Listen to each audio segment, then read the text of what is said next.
What made Lee Trevino such a good ball striker? Trevino had a unique swing to be sure. But what created this pure ball striking in Lee's golf swing? We are going to find out. First, was Lee Trevino one of the best? There were not much in the way of statistics back in the day, but Lee racked up 6 majors and 29 PGA Tour wins, which means he could definitely play. On one hot streak in 1971, Lee won the U.S. Open, Canadian Open, and the Open back-to-back-to-back. Then he came back and won the U.S. Open in 1972. I've always been amazed the audio. I mean, I don't know. He's talking over every shot. Sometimes he talks over his shot. But the crispness of it was just so flush. I think he was the best ball striker, modern-day ball striker the game has. So what was Lee doing that others were not doing? Well, it had a lot to do where Lee came from and how he was brought up. Lee Buck Trevino was the grandson of a Mexican gravedigger in Texas. On one side of the ramshackle Trevino home was the cemetery. On the other was the 6th fairway of the Dallas Athletic Club. After a few years of selling golf balls, he discovered the Caddy Shack. They had a little 3-hole course. After 8th grade, he decided to just drop out and get a job and make what he could and keep playing golf. So he'd spend his teen years not in high school, but on the golf course caddying, teaching himself the game. That is where Lee began, playing on Texas hardpan, where you had to hit it crisp or your arms would shake. This is what led to Lee Trevino's unique swing. Let's look at the swing. Here's a great analysis by Craig Hanson of World Class Golf. I will add a link to this video in the description. So this is not the greatest camera angle, but the first thing that he did was when he took it away was that he took it away on the outside, and he spoke about this when he was hitting golf balls. He stumbled across this move, and when he took it on the outside, he started hitting the ball better. This is where I think the swing starts to get a little bit interesting. You'll see that now a massive amount of lowering and compression with his head into the ground and a push down into that left leg, and his hips will actually go backwards and deepen somewhat.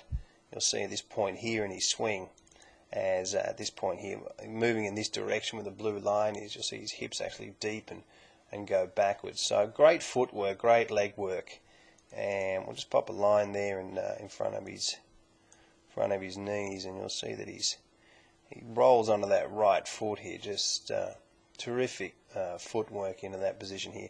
The most impressive thing is, of course, that he lands right back on the original shaft plane, and we'll see the amount of lowering once again with the head that we see so often.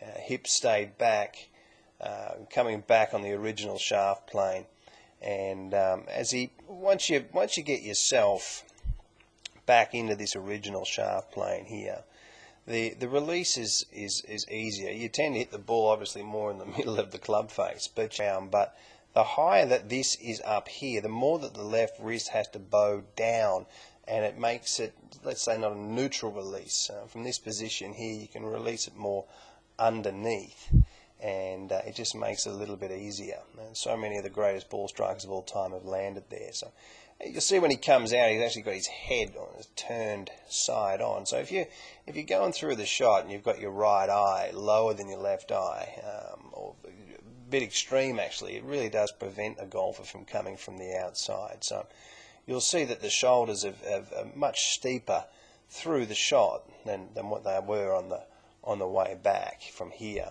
and into this position here. Now, you'll see a slight pausing of the hips as he comes through into this area here. Another thing that a lot of great players will do subconsciously, great footwork and through. And so what can we copy from Lee Trevino? Firstly, most of us can't get into these positions. What I have found as a helpful drill is to take the club away like Trevino and create that loop back to the inside. It really does lead to better ball striking. Here is Jim McLean showing a great tip of just this move. And today we're going to look at Lee Trevino. And being one of the greatest ball strikers that's ever played the game, I want to show you what he did. So it's going to be with both wrists and hands to look at first. With his left hand, he turns the palm down, and he combines it with right wrist hinging back on itself, this way, cocking the right wrist back. So those two things combined look like that.